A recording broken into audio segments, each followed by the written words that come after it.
जय श्री राम। सब लोग कहते हैं कर्म करो पर फल की इच्छा मत करो।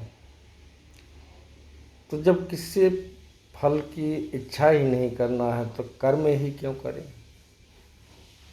लेकिन ये हो कर्म करते नहीं तो भी होता है। जब हमारी सूक्ष्म बुद्धि होती है तब हमें ऐसा लगता है कि हमें कुछ करना चाहिए, कुछ करने से कुछ प्राप्त होगा।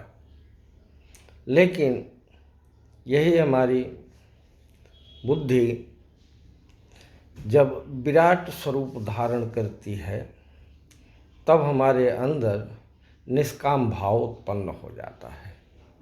थोड़ी देर के लिए हम खाली अपने बारे में सोच कर देखें कि हमारे शरीर के जितने भी अंग हैं, जठरा अग्नि है, पाचन क्रिया है, जितने भी तत्व हमारे शरीर के अंदर बन रहे हैं, जो भी है वो सब क्या हमारे हिसाब से चल रही है या हमारे कहने से चलती है, हमारे कहने से बंद होती है।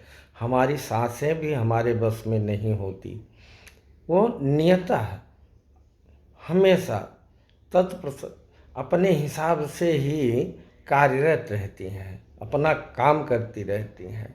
आप तीखा डालो, मीठा डालो, कड़वा डालो, जो भी डालो, तो वो अपना काम बंद नहीं करती कि ये मैं मीठा खाना था, आपने मिर्ची क्यों खिला दिया, हम काम नहीं करेंगे, नहीं पाचन करेंगे। वो भी उसको भी पचा लेते हैं। ठीक उसी तरह जीवन हमारा है, हमें कैसे रहना है, कैसे जीना है, वो हमें ही डिसाइड करना पड़ता है। जीवन हमारा हमारे कर्मों के ऊपर आधार होता है। हमारे कर्म के आधार पर हमारा जीवन का यापन होता है। बाकी जितनी भी पूरी सृष्टि में जो भी क्रिया हो रही है वो आप ना तो कर रहे हो और ना उस पे आपका अधिकार है और ना आप उसको करवा सकते हो, क्योंकि वो प्राकृतिक है। जो भी है, जो सिस्टम है, जहाँ से चल रहा है वो वहाँ से ही वैसे ही चलेगा।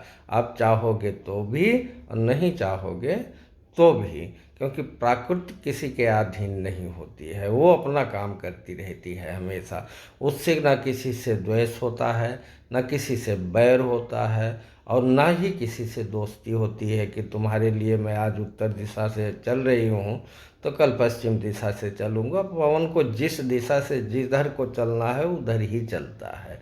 तो सृष्टि के नियंत्रण को ईश्वर भी नहीं बदल पाते, वो वैसे ही चलता है जैसे उसको कार्यरत होना रहता है। इसलिए अपने जीवन को इतना मधुर बनाओ कि आप खुद एक आनंदमय जीवन व्यतीत करो।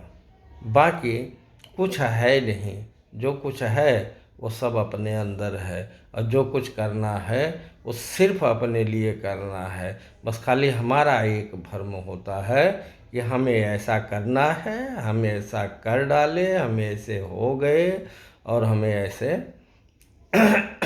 दुनिया भर का अहंकार अपने दिमाग में भरने से अपने जीवन का कोई उद्धार नहीं होता।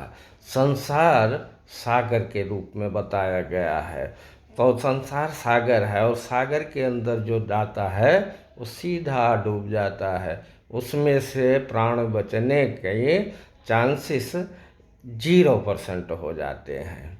और मन जो है उसमें मन रूपी रथ होता है। मन को एक रथ को हिसाब से बताया गया और वो रथ ऐसा होता है कि जिसमें 1000 अश्व जुड़े होते हैं। अब 1000 अश्व की ताकत कितनी होगी, तो वो आपके मन को हमेशा उड़ाते रहते हैं, उड़ा के ले चले। उनका इतना वेग होता है कि आप चाह कर भी उसको नहीं रोक पाते। अगर उनको कोई रोक पाता है तो आपकी इंद्रियां, आपका मन को लगाम कर सकती हैं। लेकिन उसके लिए हमारे पास ऐसा सात्विक दृढ़ विश्वास और मनोबल होना चाहिए कि जो मन की लगाम को खींच कर अपने बस में कर सके। जय श्री राम।